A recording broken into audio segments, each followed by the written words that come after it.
जय गुरुदेव।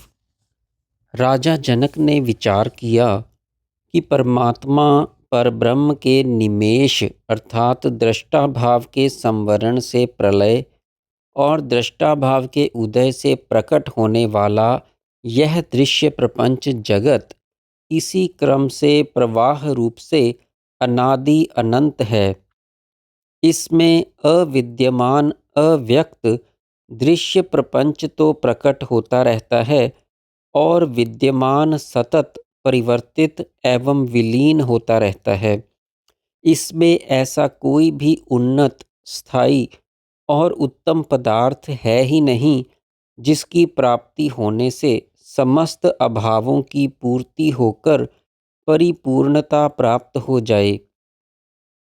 रे मूर्ख चित्त, यह दृश्य जगत सतत आवागमन और परिवर्तनशील है, अतः असत जड़ है और तुम साक्षी रूपेण सदा सत्य चेतन हो।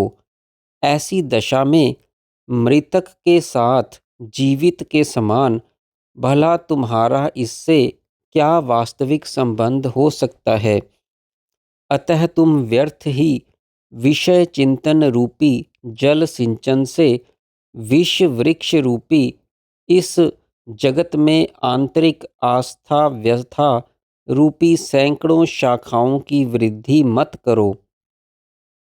अभ्यास और वैराग्य से धीरता और समता का आश्रय लेकर अपनी इस वानरी चंचलता का सर्वथा परित्याग कर दो और शांत तथा सम परम पद में विश्रांत हो जाओ। उनका मन हर्ष के अथवा आपत्ति के अवसरों पर भी शांत सदा सुषुप्ति की भांति विक्षेप रहित और समभाव में स्थिर रहता था। वे ना तो मन से दृश्य जगत को ग्रहण और ना ही त्याग करते थे। इस प्रकार आत्म विवेक के अनुसंधान से राजा जनक का परमात्म विषयक यथार्थ ज्ञान अनंत एवं विशुद्ध हो गया था। संपूर्ण भूतों के आत्म रूप अनंत परमात्मा के अनुभव से चिन्मय परमात्मा में स्थित पदार्थों को उन्होंने आत्म रूप अनुभव किया। सुषुप्त की भांति वे राग द्वेष वासनाओं से विमुक्त भूत भविष्य की चिंताओं से रहित वर्तमान में ही मगन रहने लगे। बीते हुए का स्मरण स्वप्न ही है और भविष्य की चिंता भी स्वप्न ही है। दोनों ही स्वरूपतः उपलब्ध नहीं होते। केवल वर्तमान ही जागृत है जो उपलब्ध भी रहता है। अतः जागृत और वर्तमान पर्यायवाची कहे जा सकते हैं। महापुरुषों के सत्संग से निर्मलता रूप अभ्युदय को प्राप्त हुए चित्त से विवेक पूर्वक तब तक परमात्मा का विचार चिंतन करते रहना चाहिए जब तक कि विचारों का अंत ना हो जाए, अर्थात वे परम पद में ही विलीन ना हो जाएं। इस प्रकार शुद्ध विचार से वह परम पद मिलता है जो गुरु के उपदेश शास्त्रों के अध्ययन और पुण्य तथा तप से भी नहीं मिलता। दान तप तीर्थ से यह संसार सागर पार नहीं किया जा सकता। केवल पवित्र एवं अविचल बुद्धि रूपी जहाज से ही इसे पार किया जा सकता है। विवेकी पुरुष के हृदय रूपी कोशागार में पवित्र प्रज्ञा चिंतामणि के समान है जो मनोवांछित फल देती है। श्रेष्ठ पुरुष इससे संसार सागर को सहज ही तर जाता है। अधम मानव इसमें डूबता उतरता छटपटाता रहता है। तीक्ष्ण और विशुद्ध प्रज्ञा से युक्त पुरुष दूसरे की सहायता और शास्त्र अभ्यास के बिना भी संसार सागर तर जाता है। बिना जीती हुई इंद्रियां और मन शत्रु के समान है। राग द्वेष लोभ आदि कुमार्ग में लगी अशुद्ध बुद्धि मनुष्य को संसार में भटकाकर आपत्तियों में डालती रहती है। वही बुद्धि यदि वैराग्य, विवेक, विचार आदि सन्मार्ग में लगाई जाए तो भवसागर तार देती है।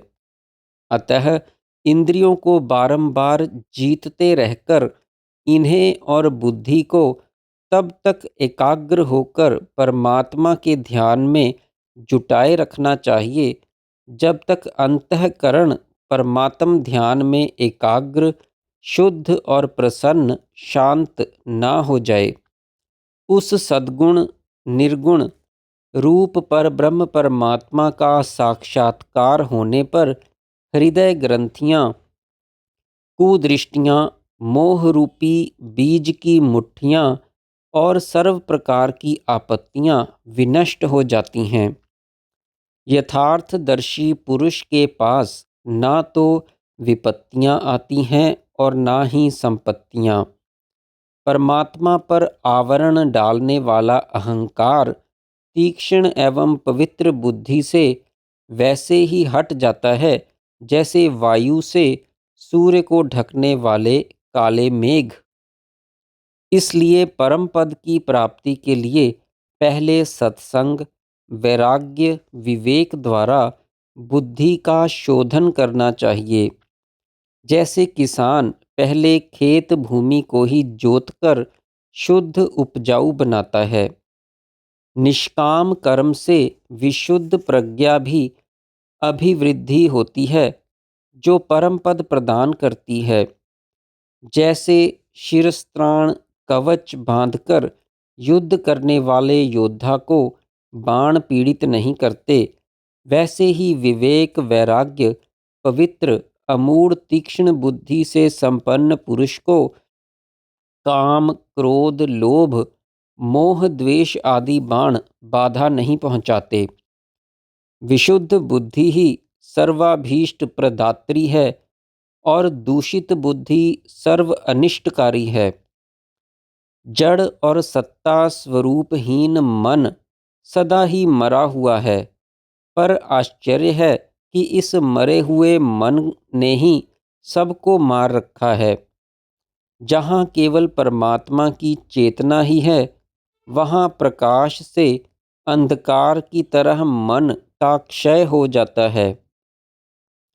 वास्तव में तो न अहंकार है, न मन है, न बुद्धि है और न ही शरीर है।